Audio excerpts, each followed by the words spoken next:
इस वक्त हमारे साथ बातचीत के लिए बीजेपी के राष्ट्रीय महासचिव दुष्यंत गौतम मौजूद है। सर, गांधी शांति पुरस्कार का ऐलान किया गया जिसमें गोरखपुर स्थित गीता प्रेस को ये दिया जाएगा, जिसके बाद कांग्रेस पार्टी लगातार इसका विरोध कर रही है। किस तरह से आप देख रहे हैं? मैं खैर गोरख गीता प्रेस एक तरीके से, एक ईमानदारी से, नेक नियत से संस्कार और संस्कृति को बढ़ाने का काम करती है। नो प्रॉफिट नो लॉस पे काम करती है। सारी प्रिंटिंग को फ्री देने का काम करती है। गांधी जी के खादी के विचारों को आगे बढ़ाने का काम करती है। और कांग्रेस को पता है क्या परेशानी है? गांधी से परेशानी है, चाहे इससे परेशानी, हिंदुत्व से परेशानी है। इसलिए जब भी गांधी जी के विचारों को हिंदुत्व से, राम से जोड़ा जाएगा तो ये बोलेंगे राम तो थे ही नहीं। इसे गांधी से कोई मतलब नहीं, ना इनके विचारों से कोई मतलब है। इनको खाली संस्कृति और संस्कार, हिंदुत्व आगे बढ़ता हुआ दिखाई देगा। तो जो मुस्लिम लीग के साथ खड़े होते हुए दिखाई देंगे, मुस्लिम लीग की भाषा बोलते हुए दिखाई देंगे। और देश की जनता का इनको कभी प्यार ही नहीं है। इनको तो ये कहा है कि संसाधनों में पहला माइनॉरिटी का होता है। इसलिए इनका जो चरित्र है वो चरित्र anti Hinduism, anti Hindustan, anti Bharat के प्रति है। और इस कारण से ही ये विरोध कर रहे हैं। विरोध का कोई मतलब भी नहीं बनता। लेकिन जिस तरह से सावरकर के बारे में बोलते हैं, सावरकर के बारे में क्यों बोलते हैं? सावरकर के बारे में गांधी जी ने छोटा भाई कहा था उनको, और इंदिरा गांधी और नेहरू जी ने उनको क्रांतिकारी भी कहा है। सब तरह के इनाम देने के भी दिए गए। लेकिन इनको एक आज की जो कांग्रेस है, वो कांग्रेस पुरानी कांग्रेस नहीं है। आज ये कांग्रेस मुस्लिम लीग का सेकंड पार्ट है। आपको क्या लगता है क्यों कांग्रेस पार्टी इसका विरोध कर रही है?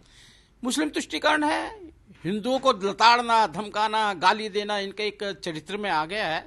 और अनेकों बार उसका लक्षण आपको दिखा भी है कि मंदिरों में लड़की चिढ़ने के लिए जाते हैं, दुर्भाग्य से हम हिंदू हैं। तो हिंदू के विरोध में दिखाई देना और अल्पसंख्यकों के बीच में खड़े रहना, ये मुझे लगता है कि राजनीतिक पार्टी नहीं चलाना है, बल्कि ये एक देश के विरुद्ध षड्यंत्र है। इससे हटकर एक सवाल है, 2024 का लोकसभा चुनाव करीब है। ऐसे में समाजवादी पार्टी लगातार रणनीति बना रही है। पीडीए के फॉर्मूले पर अखिलेश यादव आगे बढ़ रहे हैं और दावा कर रहे हैं कि बीजेपी को हराएंगे 24 में, उत्तर प्रदेश में खास तौर पर।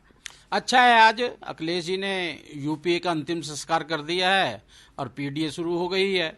और पीडीए का उन्होंने बनाया है, जो बनाया है उसका प्रयोग वो पहले भी कर चुके, नए नए रूप में, नए नए की चीज में। वही चीज है, नई नई बोतलों में पेश करने की कोशिश करते हैं। बुआ भतीजे का प्रयोग उन्होंने कर लिया। दो जवान साइकिल पे भी चले थे, दोनों टायर पंचर भी हो गए उनके। अनेकों नाटक और ड्रामा करने की कोशिश कर रहे हैं।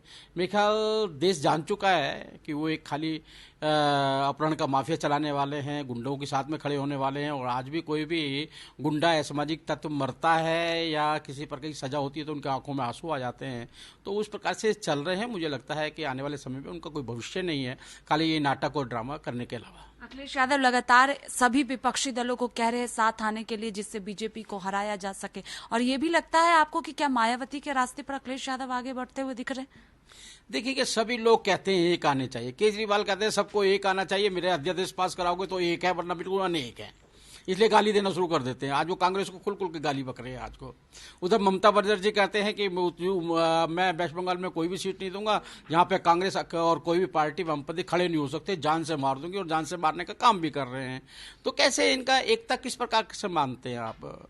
और आज बड़े बड़े नेता प्रश्न चिन्ह खड़ा कर चुके हैं। मैंने शरद पवार की स्टेटमेंट भी सुनी है, मैंने कपिल सिब्बल की भी कल परसों जो स्टेटमेंट है उसको भी सुना है, मैंने फारूक अब्दुल्ला को भी सुना है।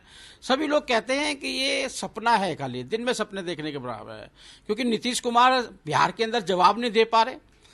दारू से किस प्रकार से लोग मर रहे हैं, आज गर्मी से 100 लोग बिहार के अंदर मर चुके हैं।